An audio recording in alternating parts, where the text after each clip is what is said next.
Okay, so today's video topic is some mindset shifts. Okay, so today's video topic is some mindset shifts.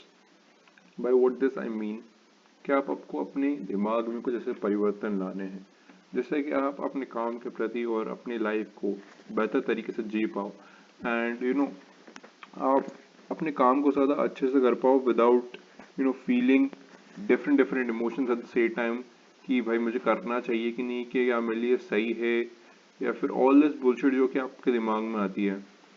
और आज मैं आपको कुछ ऐसे माइंडसेट शिफ्ट्स बताऊंगा जिससे कि आपका जो माइंडसेट है वो स्ट्रोंगर बनेगा और आपका जो कंसिस्टेंसी और डिसिप्लिन रखने की कैपेबिलिटी है वो बढ़ेगी। तो फर्स्ट ऑफ ऑल जो हमारा टॉपिक है वो है फेस एवरीथिंग। आप ये समझ लो ये कोई sigma male type motivational video नहीं है। यहाँ पे मैं आपको प्रैक्टिकल एडवाइस देने वाला हूँ। By what this I mean is face everything. By what this I mean is कि समझो, मान लो मेरे कुछ दिनों में प्री बोर्ड्स एग्जाम है एंड लाइक उनको देना नेसेसरी नहीं है बट मैं स्टिल उनको दे रहा हूँ। इवन तो मेरे को डर लग रहा है क्योंकि माई preparation is solid but not that good. तो अगर मैं चाहता तो मैं इसको स्किप भी कर सकता था, but what I am doing is कि मैंने उसको स्किप ना करते हुए मैंने अपने प्री बोर्ड स्टिल मैं दूंगा and I am not skipping it like other students जो कि सोच रहे हैं कि हम डायरेक्ट बोर्ड्स देंगे, but still I am going to do my pre boards first. तो इसका मेरा मतलब समझाने का ये है कि कोई भी टास्क आपके जीवन में आता है, कोई भी टास्क आपके जीवन में आता है तो उससे आपको डरना नहीं है कभी। Like you want to build a good physique मान लो, तो उसके लिए आपको प्रॉब्लम्स झेलनी पड़ेगी, जैसे कि आपको डाइट के लिए पैसे इकट्ठा करने पड़ेंगे, डाइट में आपका मे बी प्रोटीन पूरा ना हो, आपकी स्लीप पूरी ना हो, तो उसके लिए आपको ना थोड़ा लड़ना पड़ेगा, आपको ज़्यादा मेहनत मारनी पड़ेगी, आपको अपना काम जल्दी करना होगा, आपको अपनी वर्क एफिशिएंसी बढ़ानी पड़ेगी जिससे आपको स्लीप अच्छी मिलेगी, और डाइट के लिए आपको पैसा कमाना पड़ेगा, खुद स्ट्रगल्स करने पड़ेगा ऑन डेली बेसिस। आपको काफ़ी चीज़ें की रिक्वायरमेंट्स होगी जो आपको मिल नहीं पाती होगी, तो उसके लिए आपको खुद वर्क करना पड़ेगा। आपने जो डिसीजन लिया है बॉडी बनाने का, उसके लिए आपको खुद मेहनत मारनी पड़ेगी, आपको अपनी सारी चीज़ों को अच्छा करना पड़ेगा, तब आपकी बॉडी बनेगी। और you are also ready to face all the consequences जो कि आएंगे when you are trying to build this physique. लोगों से जजमेंट मिलेगा, maybe they will call you कि भाई इतनी यंग एज में इतना करके क्या करेगा। काफ़ी आपको बहुत से लोगों से सुनने को मिलेगा different different things. So this was our first point and let's move to the next point, which is just do what you can in the present moment. By what this I mean is कि imagine कि आप सुबह उठे और आपने उठते से ही like 100 reels scroll कर ली, let's say 200, you have scrolled 200 reels. Now you have two options. First of all is you can keep on scrolling infinitely, and second of all you can get up and start working, start doing something productive, start doing some small things like drinking water, opening up your windows, getting some sunlight, building a momentum.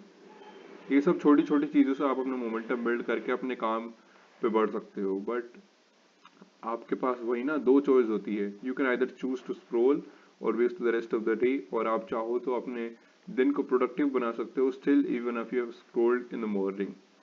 और हाँ, of course इसको आपको रोज रोज नहीं करना है, but what I am trying to say is कि कभी आप एक्सीडेंटली अपने दिन का कुछ टाइम वेस्ट कर देते हो तो उसी को गिल्ट पे लेके मत चलते रहो, और अपने दिन में जो भी प्रक्रिया आपको करनी है, कार्य आपका बचा है, उस कार्य पे आप अपना ज़्यादा अपना समय और ध्यान दो जिससे कि वो काम से आपको कुछ आउटपुट मिले। और मैं इतनी शुद्ध Hindi I don't know why बोल रहा हूँ, बट स्टिल मैंने जो आपको पॉइंट बताया वो आई होप यू समझ गए होंगे कि आप कितने भी अपनी लाइफ को फक्ड अप कर सकते हो और आप उसको स्टिल फिक्स कर सकते हो, but that does not mean कि आप हर रोज बैड हैबिट्स को करोगे। अगर आप एक्सीडेंटली कर रहे हो कभी तो उसको गिल्ट लेके मत बैठना और अपने काम के प्रति बढ़ जाना। मतलब हमेशा बस ये सोचो कि what can I do right now, अब मैं क्या कर सकता हूँ। 20 मिनट बचे हैं वर्कआउट करने में, 10 मिनट बचे हैं, 10 पुशअप मार लेता हूँ, 5 पुशअप मार लेता हूँ, at least do something because something is always better than nothing. Okay. Our third point is कि don't victimize yourself. खुद को ऐसा मत देखो कि मुझसे नहीं हो पाएगा, the system is built against me, सब मेरे डाउनफॉल में प्रे कर रहे हैं, हर चीज हम तुमको अनसक्सेसफुल बनाने के लिए बनी है, ऐसा मत सोचो। इंस्टेड थिंक कि आप हर चीज को फेस करके, फर्स्ट पॉइंट बता रहा हूँ, इंटरकनेक्टेड है इससे, हर चीज को फेस करके यू विल ग्रो। तो कभी भी खुद को विक्टिमाइज मत करो इस तरीके से कि I can not do that, मुझसे ये नहीं होगा, I can not pass the exam, I can not grow this much on YouTube, I can not earn money, you know. खुद को कभी भी विक्टिमाइज मत करो कि मुझसे नहीं होगा, I can not do this, मेरे साथ इतना बुरा क्यों हुआ, लोग मुझे इतने बुरा ट्रीट कर रहे हैं, मेरे व्यूज नहीं आ रहे हैं, नहीं आ रहे, ज्यादा मेहनत मारो, आएंगे। इस पॉइंट का मतलब, मेरा समझाने का मतलब ये है कि आप पे कोई सी भी प्रॉब्लम आ जाए तो उसके लिए खुद को मत टोसो या फिर अपने सराउंडिंग्स को मत टोसो कि इसकी वजह से हो गया या फिर उसकी वजह से हो गया, अब तो खेल खत्म भाई, तेल खत्म, घी खत्म। ऐसा कभी मत सोचो। कभी भी खुद को नेगेटिव मत बोलो। अगर आप जितना खुद को नेगेटिव बोलते हो उतने आपके सबकॉन्शियस माइंड को सिग्नल जाता है, जो आप बोल रहे हो वही उसको सच लगने लग जाता है। आप कहते हो कि आई एम ए लूजर, मुझसे कुछ नहीं होता, बट मैं तो सब कुछ कर सकता हूँ, आप खुद को बोलते होंगे। तो मैं भी कभी कभार बोलता हूँ, बट नॉट ऑफ्टन, ओके। ये कभी भी चीज खुद को मत बोलो। और मैं इसको बहुत पहले मैं इस चीज को बहुत करता था, क्योंकि मुझसे काफी चीजें नहीं होती थी, मैं बस खुद पे ही ब्लेम कर देता कि मेरी गलती है, मैं ऐसा हूँ, मैं वैसा हूँ। बट राइट नाउ मैं खुद को ब्लेम नहीं करता। हाँ, अगर मैंने कोई गलती एक्चुअली में करी होती तो मैं खुद को ब्लेम करता हूँ, बट अगर कोई फालतू में मेरे ऊपर ऑब्लिगेशन लगा रहा है तो मैं उसको डिफेंड करूंगा खुद को। और अगर मैंने कोई सी चीज करी है तो मैं उसको एक्सेप्ट करूंगा। बट अगर आपकी गलती नहीं और आप स्टिल खुद को कोस रहे हो कि उस बंदे को भाई मेरे को ऐसा फील नहीं कराना चाहिए था या फिर वैसा फील नहीं कराना चाहिए, तो then you are a Dumbo.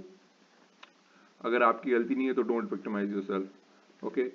So these were the 3 points that 3 mindset shifts that you have to make before 2026, I mean in 2026, क्योंकि 2026 तो ऑलरेडी बिगिन हो चुका है।